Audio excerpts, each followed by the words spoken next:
I've been wondering for some time what I could talk about for powwow. I wanted to be something that would be helpful for you to help you be productive and successful both in school, as a young adult, and even as an older adult. So I've decided to talk about something, a practice that I do that helps me to be successful. And what I'm talking about is consistency. Doing something, being consistent, the act of doing something repeatedly, the same way, over time. That's what Webster says being consistent is, to do something the same way over time. And as I think about that, I think, boy, that sounds like something really, boring, right? But it helps me to be productive in my business. You see, I'm a production potter, and that necessitates that I do lots of something over and over again the same way. I need to make a particular cup, a particular shape, a particular size, and I need them to be consistent so that when somebody orders them, they know what they're getting. No, they're not all the same because each one is made by hand. But they look very similar.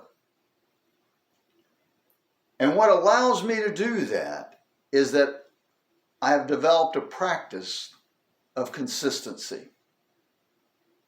And as boring as that might sound for me to come in and sit down and make the same pot the same way over and over again, I think about Kobe Bryant, or somebody like Kobe Bryant, and when he makes a three-point shot in a basketball game, and everybody stands up and cheers, and it's not boring, it's exciting.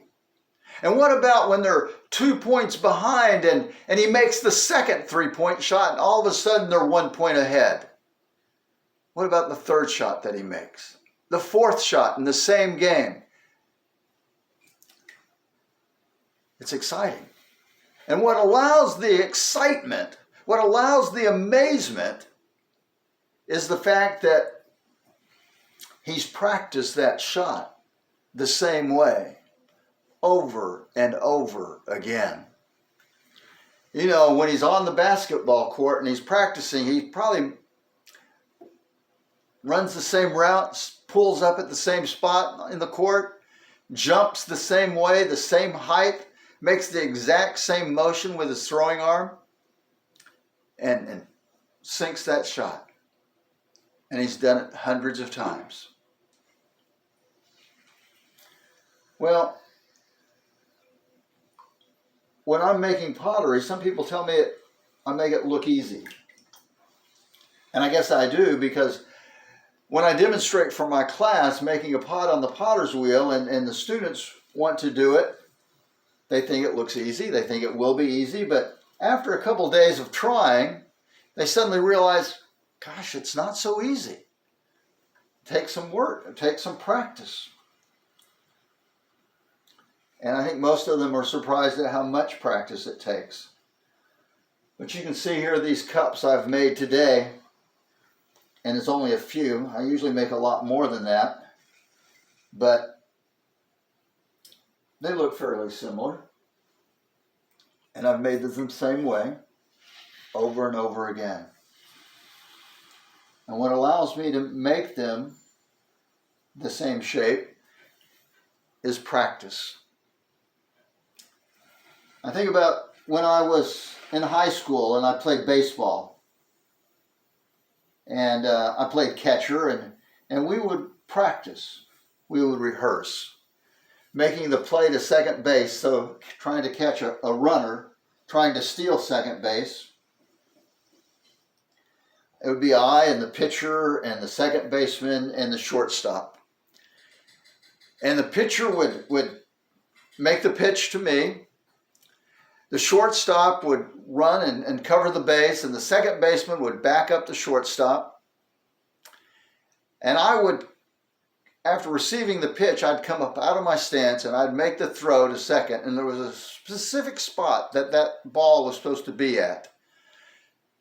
The shortstop wasn't there yet. My job was to get that ball to that exact spot so that when the shortstop was there, the ball was there, and he could make the tag on the runner. That took practice. I don't know that I was ever that good at it, but I worked at it. I think about the time that I was supposed to give a speech, and I had practiced that speech, and I had rehearsed it, and I had memorized it. But it came the day of me to give the speech, and I was about ready to get up and go on stage, and I was in a room by myself, and I began to shake. And I began to hyperventilate, and I began to think to myself, I can't do this. There is no way I'm going to get up on that stage and make this. I mean, I couldn't make myself stop shaking. And I thought, I'm going to faint. I'm going to fall down. I don't know. But I began to rehearse that speech in that room by myself. And I went over it in my mind, and then I began to say it out loud, as I had done 100 times before. And somehow I got up on that stage, and I made that speech, and it came off really well. At least I think it did.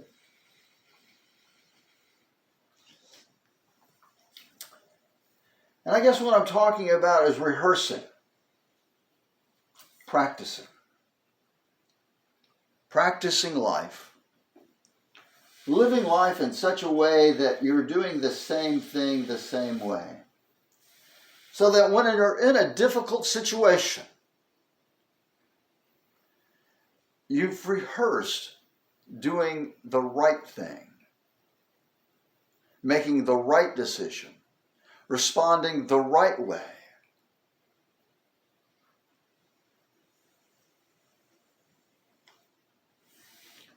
Being on time, speaking kindly and considerately. You know, sometimes we don't feel like being considerate. But if we rehearse it, if we practice it, if we're consistently behaving well when we're in a difficult situation, behaving well won't seem difficult. It'll seem natural.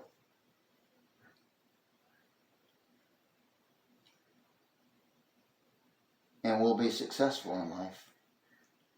You see, if we practice doing the right thing in our relationships, with our friends, with our enemies, with our teachers, with our employer, we will find ourselves in difficult situations. There's no doubt about that. But we will respond well,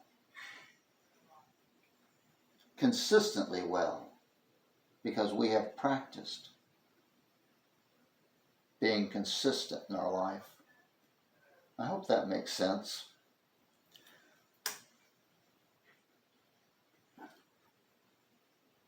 Being consistent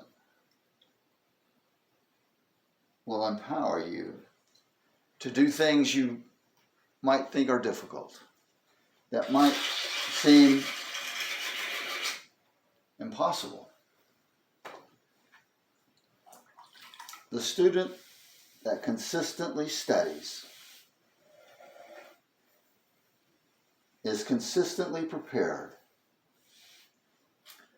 does well in school, and they just think it's natural. It just comes easy. Maybe I'm talking about being prepared for life. I'm certainly talking about rehearsing to be productive in life. As a production potter, that's important to me, being productive. It's important to me that you're able to be productive in life.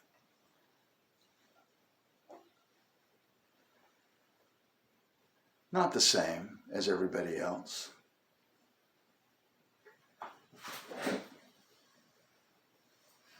But close enough to be successful. Thank you.